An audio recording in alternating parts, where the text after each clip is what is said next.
Hey, my name is Matthew Vale. I'm 34 years old, and I live alone on a small farm just outside Wheatland, Oregon. It isn't much by most people's standards, just a modest stretch of wheat, a few rows of vegetables, a chicken coop, two dairy cows, an old red barn, and the two-story wooden house my parents left behind. But it's enough to keep a man busy from dawn until the light fades, enough to keep the silence from swallowing him whole. People in town don't call me Matthew much anymore. They call me the man with the scar on the North Farm. The scar runs from my left cheek down toward my collarbone, a pale, jagged line that never faded after the tractor accident 10 years ago. Before that, I used to drive into town more often. I used to smile without thinking. There were even a couple of girls who looked at me like I might be worth their time. After the accident, everything changed. Children stared and hid behind their mothers. Women turned their faces away. Men clapped me on the shoulder with that careful, pitying look that said they were glad it hadn't happened to them. So I stayed on the land. The earth doesn't judge a man's face. Crops don't care if you're handsome or broken. If you tend them right, they grow. I liked that kind of fairness. That afternoon in mid-October, the sun was turning the wheat field behind the house to gold. I had just come back from the pumpkin patch, hands still dirty, shirt damp with sweat, when I saw her standing on my porch. Elena Morris. She was the daughter of Albert Morris, the man who had kept me from losing this place after the accident. When the bank wanted to foreclose, Albert had stood in their office and told them I wasn't a failure. I was just someone who needed more time. He died 6 months ago. Heart trouble. I hadn't seen much of Elena since the funeral. Now she was here, clutching the front of her old coat like she was holding herself together. Her brown hair was coming loose from its low knot, and her boots were dusty from the road. Her eyes were red, like she had been crying for a long time but was refusing to let any more tears fall. I stopped at the bottom step. "Elena," I said quietly, "what's wrong?"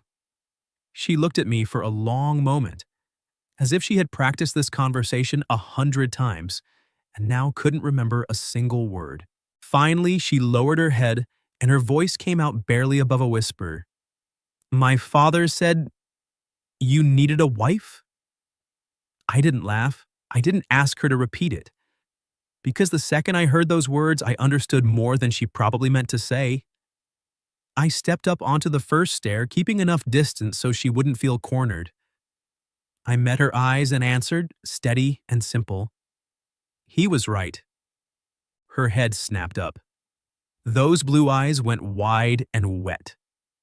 She had clearly braced herself for rejection, for pity, maybe even for anger. She hadn't prepared for calm agreement. She shook her head fast, voice cracking. "No, you don't understand. I have nothing to offer you. I just lost my job at Mrs. Caroline Whitmore's house. My landlord says I have to be out by the end of the week. I don't have money for another room. I don't have any family left. If I come here, I'll only be a burden." When she said the word burden, her eyes dropped to her worn shoes. I saw her hands tremble. Whatever pride she had left was being crushed by circumstance, and it hurt me more than I wanted to admit. I said her name very softly. "Elena." She went still. I took one more step, but still didn't touch her. "Your father was the best man I ever met in this town," I told her. My voice had gone rough around the edges. 10 years ago, when I showed up here with nothing and no one, he taught me how to read the weather, how to fix a pump, how to look at soil and know what to plant the next season. When the accident nearly took everything from me, he was the one who told the bank I deserved another chance. Elena's lips trembled. I kept going. Before he died, he came out here. He was already weak. I told him I'd come to his place instead, but he wouldn't let me. He sat right there on that old wooden chair under the maple tree and said, I glanced toward the empty chair beneath the yellowing leaves. The wind moved through them with a dry, quiet sound. I spoke slowly, each word carrying the echo of Albert's voice in my head. "Matthew, Elena is just like her mother, proud enough to starve before she'll take charity. When I'm gone, if she's in trouble, she won't ask anyone for help. But you know what it's like to lose everything and have to start over. Look after the girl, even if she won't let you." Elena's tears finally fell. She covered her mouth with one hand, voice breaking. I didn't know. He told me he was going to see an old friend. I didn't know he came here for that. I nodded. He didn't want you to know. He knew you'd fight it. Elena wiped her face with the back of her hand, trying to pull the pieces of herself back together. But if I stay here, what will people say? They already talk enough. Mrs. Whitmore fired me and told everyone I stole a silver bracelet from her. I didn't, Matthew. I swear I didn't. When she said it, she looked straight at me. Her eyes held both fear and anger, the look of someone who had been pushed into a corner too many times. I answered without hesitation, I believe you. She froze. I could tell those 3 words hit her harder than any comfort I could have offered, because it had probably been a long time since anyone had believed her that easily. I went on. This isn't charity. The farm is too much for one person. The garden produces more than I can sell before it spoils. The house needs looking after, the paperwork, the market runs, the online orders. I can't keep up with all of it. You need a roof. I need help. We can make a fair arrangement. Elena studied me, wary. What kind of arrangement? I took a slow breath. We get married, civil ceremony. You'll have the legal right to stay here, my insurance if you ever need it, a safe place. In return, you help with the house, the garden, and selling at the weekend market. You'll have your own room, your own life. No one forces anything else on you. She was quiet for a long time. Her gaze moved over the wooden house behind me, then the golden field beyond it, then back to the scar on my face. I was used to people's eyes catching on that scar. Elena's eyes didn't show disgust or pity. Only exhaustion, caution, and a tiny spark of hope she looked afraid to acknowledge. She asked, voice barely there, "What do you get out of this besides more trouble?" I gave her a small, tired smile. Maybe a house that doesn't feel so quiet. The words made her eyes fill again. From somewhere in town, the church bell rang 6 o'clock. Elena stood there in the fading light, caught between losing everything and starting over. At last she drew a shaky breath and lifted her chin, even though her eyes were still afraid. When? I looked at her and understood she wasn't asking about paperwork anymore. She was asking about a real turning point. I answered, Monday, the courthouse opens at 9. We keep it simple. No party, no noise. Elena nodded slowly. Then Monday. I stepped up onto the porch and opened the front door, holding it for her. Come inside tonight.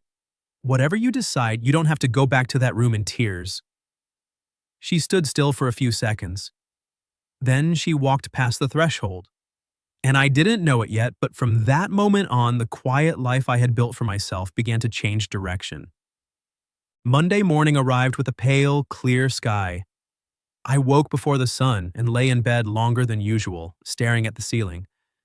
The house felt different already, like it was holding its breath.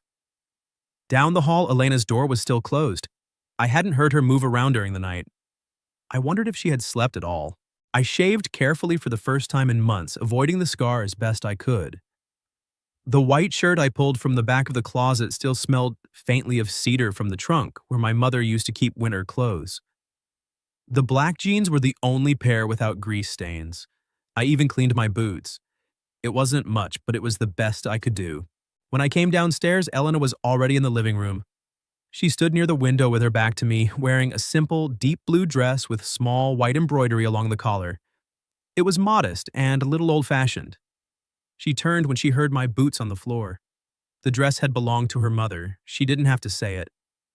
I could tell by the way she touched the fabric, like she was afraid it might disappear. She looked at me and went still. Her eyes moved over the clean shirt, the shaved face, the boots. Something in her expression softened, though she tried to hide it. "You look different," she said quietly. I didn't know what to do with my hands. "So do you." Her cheeks colored. She smoothed the front of the dress and looked down. "It's nothing special." "It's enough," I said, and I meant it. We didn't talk much on the drive into town. Elena kept glancing at her hands in her lap. I kept both hands on the wheel and tried not to think about how small the cab of the truck suddenly felt with her sitting beside me. Sebastian Cole was already waiting outside the courthouse when we arrived. The old man wore his good Sunday shirt and had combed up what was left of his hair. He shook my hand, then turned to Elena with a gentle nod. Your father fixed my mower for free one whole summer, he said. He was a good man. I think he'd be glad you're not alone anymore. Elena's eyes shone, but she didn't cry. She only whispered, Thank you, Mr. Cole. Rosa arrived a few minutes later. She hugged Elena hard and then looked me over with open suspicion. I didn't blame her. She pulled Elena aside and spoke in a low, urgent voice I wasn't meant to hear. Are you sure about this? Elena glanced at me across the hallway. Her answer was quiet but steady. I don't know what will happen, but I know he doesn't see me as a burden. Rosa studied me for another moment, then gave a small, reluctant nod. The ceremony itself was over in less than 10 minutes. A county clerk read the legal statements in a flat, bored voice. There was no music, no flowers, no guests except the two witnesses. When it came time for the rings, I took my mother's old silver band from my pocket.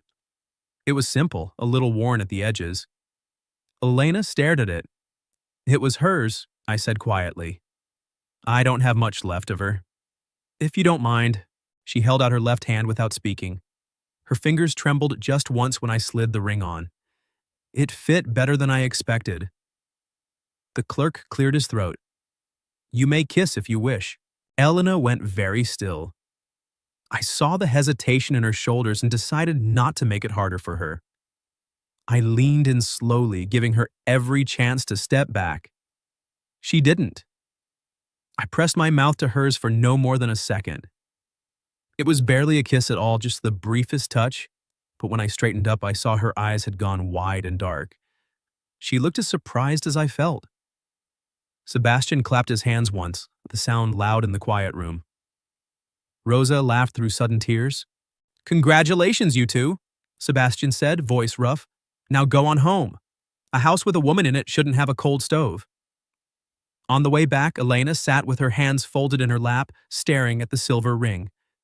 She turned it slowly with her thumb like she was trying to convince herself it was real. You hungry? I asked after a while. She looked over at me as if she had forgotten food existed. A little. I've got bread and cheese and some ham. I'm not much of a cook, but I've managed not to poison myself so far. A small laugh escaped her. It was the first real sound of relief I'd heard from her since she appeared on my porch. I can cook, she said. My mother taught me. When my father was sick, I made his meals every day. She stopped. The sadness that lived just under her skin showed itself again. I didn't offer empty comfort. I simply reached across the seat and rested my hand over hers for a moment. She didn't pull away. When we turned onto the dirt road that led to the farm, Elena looked out at the fields and the old red barn. It's bigger than I remembered, she said softly. Too big for one person, I answered. Then I glanced at her. Not anymore, though. She didn't reply, but I saw her fingers tighten around the fabric of her dress. Inside the house, I showed her the room upstairs that had once been my mother's. It was simple. A wooden bed, a small dresser, an old mirror, and a chair by the window that looked out over the wheat field. On top of the dresser, I had placed a mason jar of wildflowers I picked that morning before she woke up. Elena stood in front of the flowers for a long time. I felt suddenly foolish. I don't know what women like. I just thought a new room should have flowers. She turned around. Her eyes were wet again, but this time the tears looked different, lighter. Thank you, Matthew, she said. Not just for the room, for making me feel like I'm not something that got left behind. I didn't know how to answer that, so I only nodded. That evening, we ate our first real meal together in the kitchen. I cut the bread while Elena moved around the stove like she already belonged there. In 20 minutes, she had eggs with ham and fresh herbs, toasted bread with honey, sliced tomatoes from the garden, and hot coffee. I sat down and took one bite, then another. I didn't speak for a long time. Elena watched me worried. Is it bad? No, I said. It's so good I'm embarrassed I've been calling dry bread breakfast for the last few years. She smiled, and for the first time since I met her, The smile reached her eyes. We talked while we ate. She told me about her mother dying when she was 12. I told her about mine dying of fever when I was 24. We didn't say much after that, but the silence between us felt different than before. It felt like we were both recognizing the same shape of loneliness in each other. Later, when we climbed the stairs, we stopped in the hallway. Her door was on the left, mine was on the right. I cleared my throat. Your room's on the left, mine's on the right. You can lock the door if you want. Elena nodded. She rested her hand on the doorknob, then looked back at me. Good night, Matthew. Good night, Elena. She hesitated. A faint blush rose in her cheeks. Good night, husband. The word landed in the quiet house like something fragile and important. She slipped into her room and closed the door before I could answer. I stood in the hallway longer than I needed to. For the first time in many years, the old wooden house didn't feel quite so empty. The next morning, I woke at my usual hour before the light had fully reached the fields. For a few seconds, I lay still, listening. The house was quiet, but not the same kind of quiet as before. There was someone else breathing behind one of the closed doors. I went downstairs and tried to make breakfast the way I always did, eggs in a pan, bread in the toaster. I burned half the eggs and the toast came out black on one side. I was standing at the stove staring at the mess like it had personally insulted me when Elena walked into the kitchen. She had changed into a simple gray cotton dress and tied her hair back. She stopped when she saw the smoke. "What are you doing?" she asked, half surprised, half amused. I looked at the ruined pan and sighed. I thought I was making breakfast. Turns out I was just threatening the kitchen. Elena laughed. It was a real laugh, soft but bright, and it filled the room in a way the house hadn't heard in years. She stepped forward and gently took the pan out of my hands. "Go wash up," she said. "When you come back, there will be actual food." I started to argue, then saw the look on her face and decided it was wiser to listen. 20 minutes later, I returned to the smell of proper cooking. On the table were rolled eggs with ham, toast with honey, sliced tomatoes from the garden, and hot coffee. I stood in the doorway for a moment, not sure what to say. Elena saw my expression and her cheeks turned pink. "This is what a wife does," she said, trying to sound practical. "Even if it's only on paper, I can still feed you properly." I sat down and took the first bite. Then I didn't speak for a long time. Elena started to look nervous. "Is it bad?" "No," I said. "It's so good I'm ashamed of every breakfast I've made myself these last few years." She smiled, and I saw a small piece of confidence return to her eyes. After breakfast, I took her around the whole farm. I showed her the wheat field, the chicken coop, the red barn, the pumpkin patch, and the long rows of tomatoes, lettuce, peppers, and herbs. She walked slowly between the plants, then knelt down without being asked and started pulling weeds from around the tomato plants. "These need support," she said, voice suddenly sure. "If you don't stake them, the fruit will pull the stems down. The lettuce should be harvested soon too, or it will turn bitter." I watched her, surprised. Elena looked up and caught me staring. "What?" I was wondering why Caroline Whitmore would fire someone who clearly knows what she's doing. Her face darkened. She sat back on her heels and wiped her hands on her dress. "She said I stole a silver bracelet. She told everyone she found it in my pocket while I was cleaning her bedroom. But I didn't take it, Matthew. My father taught me that honor is worth more than money. I may be poor, but I don't steal." "I believe you," I said at once. She looked at me like she still couldn't understand why I kept saying those words so easily. I sat down on the edge of the raised bed beside her, not caring about the dirt on my jeans. "Caroline Whitmore once tried to buy this land from me. I turned her down. Ever since then, she's done everything she can to make my life harder, spreading rumors, pressuring stores not to buy my produce, even leaning on the bank. She doesn't like being told no. If she fired you, there was probably something in it for her." Elena rested her hand on the soil. Her shoulders were shaking. She asked, voice almost breaking, "Why are you so good to me?" I looked at the rows of green plants we were sitting between. "Because I know what it feels like to be judged by something you can't change. After the accident, people looked at my face and decided who I was. Some said God was punishing me. Some thought I was dangerous. Most just looked at me like I was broken. I touched the scar on my cheek without thinking. Your father was one of the few people who still saw me as a man. Now it's my turn to return the favor. Elena stared at the scar for a long moment. Then she did something almost no one had ever done. She reached up and gently touched it with her fingertips. I went completely still. She didn't pull her hand away right away. Her voice was quiet but certain. I don't see a monster. I see a good man who has been hurt. I see strength, not ugliness. I couldn't answer. My throat had closed. After that morning, our days found a rhythm. Elena woke early and cooked. She worked in the garden with a focus that made me realize how much she needed to feel useful. I spent most of my time in the fields or fixing fences, but I found more and more reasons to walk past the garden. I asked if she needed water even when the bucket was already full. I asked if the tomatoes were ripe even when they were still green.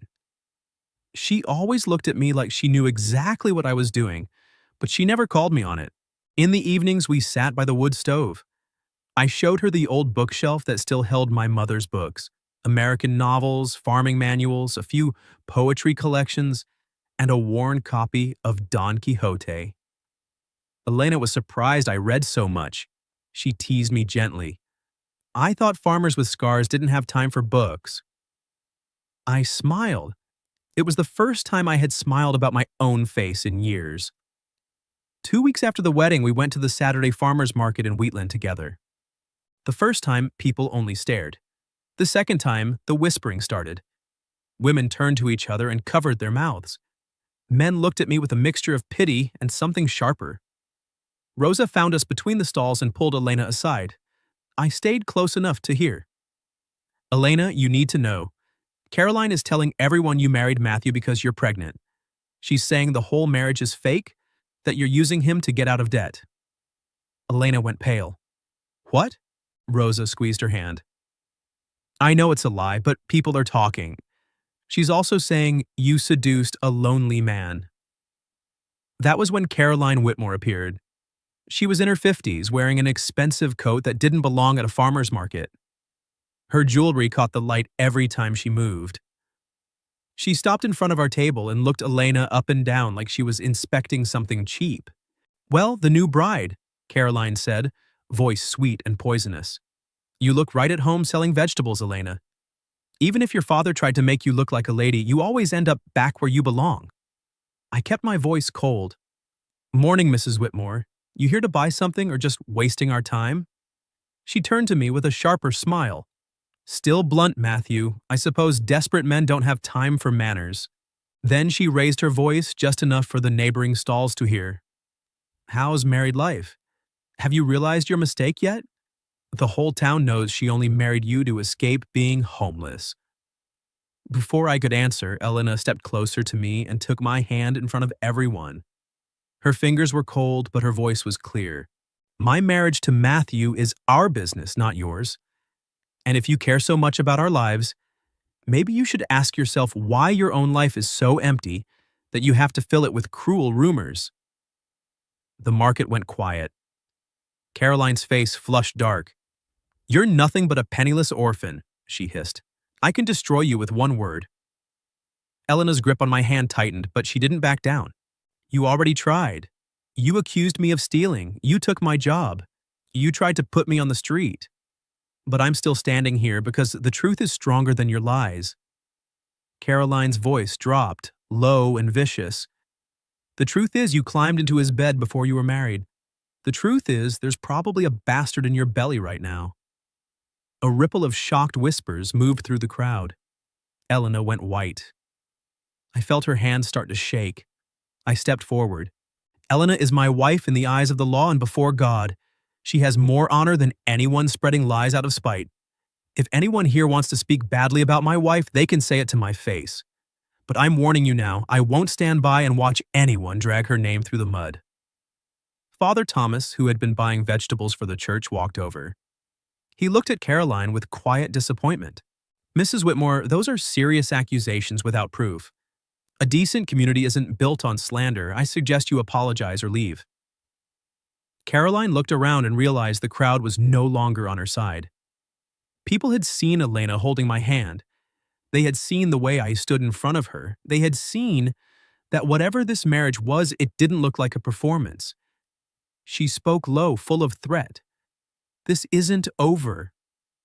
Then she turned and walked away. Elena stood beside me, still trembling. I leaned down and asked quietly, "You all right?" She looked up at me. Her eyes were red, but she hadn't broken. "No," she said honestly, "but I won't let her decide who I am." I took her hand again. "From now on, we face this together." It was the first time I had said "we" and truly meant it as something more than an arrangement. Something between us had shifted. It no longer felt like we were only surviving. It had started to feel like we were becoming a family. 3 days after the market, the sky changed. From early morning, the clouds had been gathering low and dark on the horizon. By midday, the wind had picked up, bending the wheat and making the old maple tree groan. I stood on the porch watching the sky and knew we were in for a bad one. I went into the kitchen where Elena was washing vegetables. "Elena," I said, "a big storm is coming. I need to secure the barn, cover the hay, and lock up the tools. Can you get the chickens inside, close all the windows downstairs, and bring in extra water?" She dried her hands immediately, face serious. "Yes, I'll do it now." We worked in tense silence. Elena carried firewood inside and filled buckets with water. I nailed extra boards across the barn doors and checked the cows. The wind was already strong enough to push against my body when I crossed the yard. The rain started just before dark, heavy, driving sheets that sounded like gravel hitting the roof. I was in the barn tightening a tarp when I heard the chicken coop door slam open in the wind. Several chickens were already out, running panicked in the downpour. I shouted toward the house, "Elena, get inside, I'll handle it." But she had already seen them. She came running through the rain in her old coat, hair plastered to her face, trying to catch two of the terrified birds near the big oak tree. I dropped what I was doing and ran after her. "Elena, go back!" She caught one chicken and bent to grab another. At that exact second, I heard a loud, sickening crack above us. I looked up. A thick branch of the old oak had split and was falling straight toward where she stood. My blood turned to ice. "Elena!" She looked up too late. I lunged forward and threw my whole body into hers. We hit the ground hard and rolled through the mud as the branch crashed down exactly where she had been standing. The impact shook the earth. I ended up on top of her, arms braced on either side of her shoulders, breathing hard. Rain poured over both of us. Her wet hair stuck to her cheek. Her eyes were wide with shock. I was almost shouting, voice raw with fear. "Are you out of your mind? Do you have any idea what just happened? You could have died over a couple of chickens." Elena was still clutching the bird against her chest, breathing fast. I didn't want them to die." I grabbed her shoulders, my hands were shaking. "Chickens can be replaced. You can't." She looked at me. I knew she heard what I hadn't said out loud, that the thought of losing her had terrified me more than anything in years. "Matthew," she whispered. Lightning split the sky. I kissed her. It wasn't like the careful kiss at the courthouse. This one was desperate and rough and full of everything I had been holding back for weeks. Fear, relief, want, and something deeper I was no longer willing to name. Elena kissed me back almost at once. Her free hand came up and tangled in my wet hair, pulling me closer. For those few seconds, the storm, the mud, the thunder, none of it mattered. Only the fact that she was alive and warm beneath me. When we finally broke apart, we were both shaking. I said, voice hoarse, "We need to get inside. Now!" We ran for the house, leaving the remaining chickens to fend for themselves. I slammed the door just as another gust tried to rip it off the hinges. Elena stood in the middle of the living room, soaked to the skin, teeth chattering. Her face was still pale. I grabbed a blanket and wrapped it around her shoulders. "You need to get out of those wet clothes," I said, trying to sound practical even though my own hands were still unsteady. "You'll get sick." Elena looked at me. My own clothes were just as wet. "So will you." We stared at each other. The line we had both been careful not to cross since the wedding suddenly felt very thin. Thunder rolled again, shaking the windows. I turned toward the wall. There's dry clothes in the chest by the sofa. You change first. I won't look. Elena didn't answer right away. I heard the wet fabric hit the floor, then the sound of the chest opening and her moving around. A minute later, she spoke, voice still a little shaky. I'm done. Your turn. I pulled off my soaked shirt. When I turned around, I knew she was looking. I felt the old reflex tighten in my chest. The scars didn't stop at my face. They ran across my shoulder and down my side like cracks in burned wood. I spoke without looking at her. Not pretty, I know. Her answer came immediately, soft but certain. They're part of you, and you're beautiful to me. I turned. She was wearing one of my old flannel shirts. It hung almost to her knees. Her wet hair fell over her shoulders. She didn't look away from me. I walked toward her. Elena, what happened out there wasn't just fear. She cut me off, voice trembling but clear. Then don't pretend it was. I looked at her. Every wall I had built since the accident felt like it was collapsing. I don't know exactly when it started, I said. Maybe the day you stood on my porch. Maybe the first morning you cooked for me. Maybe the moment you touched my scar without flinching.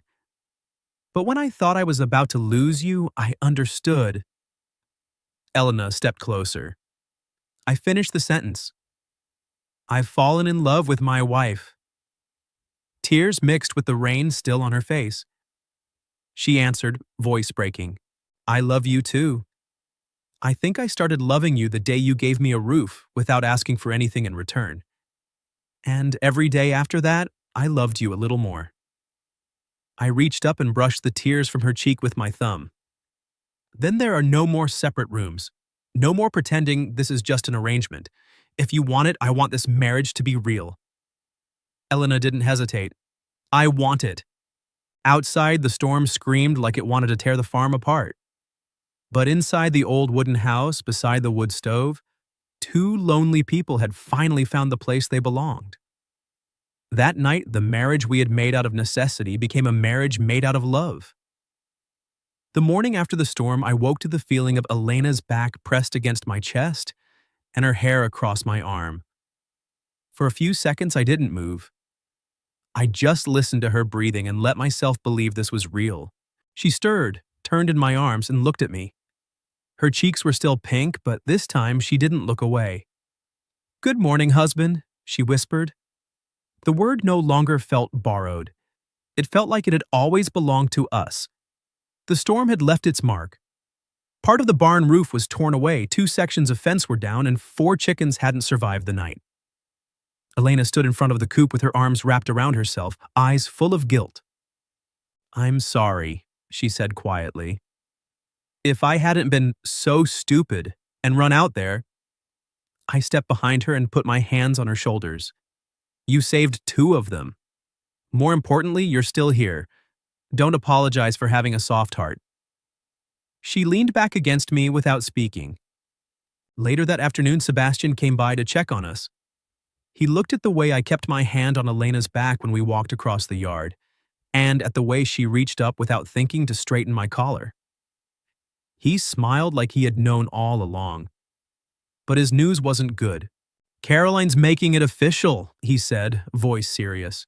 She's got a lawyer now. She's talking to the bank, even filed something with the county questioning whether your marriage is real. The bank is talking about calling in your loan early, $30,000, due in 2 weeks. Elena went cold beside me. She can do that? Sebastian sighed. She's got money and connections. If she can convince people you were forced into this marriage or that it's just a business deal, she might drag you into court. And the bank is already feeling pressure from her. I clenched my jaw. How long do we have? 2 weeks, maybe less. That night, Elena and I sat under the old maple tree where her father had once spoken to me. The branch that almost killed her had been cleared, but the scar on the trunk remained. She held my hand tightly. I'm scared, she said. Not of losing the farm. I'm scared of losing you. I pulled her against my side. You won't lose me. Even if we lose the land, the house, everything else, as long as we still have each other, we can start again. She looked up at me, eyes wet. How can you be so sure? Because I've already lost almost everything once. I learned that things can be taken away, but real love only disappears if you let it go. The next morning, we went to see Father Thomas and a local lawyer. Rosa helped us dig for proof. Her cousin worked in the county records office. 3 days later, she drove out to the farm with her face flushed, carrying a folder. I found it, she said, spreading papers across the kitchen table. Caroline bought a piece of land from old Mr. Ethan Ruiz when he was already losing his mind. The sale looks fraudulent. She used that land as collateral to pressure the bank. If we can prove it, her power over them collapses. We planned to take the documents to the county office the next morning, but that night I heard movement near the barn. I got up at once. Elena woke too. I tried to tell her to stay inside, but she grabbed my hand, eyes determined. No, we go together. We moved quietly down the stairs. I carried a piece of wood. Elena held the flashlight. When we reached the barn, 3 men were pouring gasoline along the wooden wall. One of them was Brad Miller. I shouted, "Stop!" They froze. Brad looked panicked. "Matthew, this isn't personal. Caroline pays well. I owe her." Elena stepped forward beside me, voice sharp. "So you were going to burn our barn?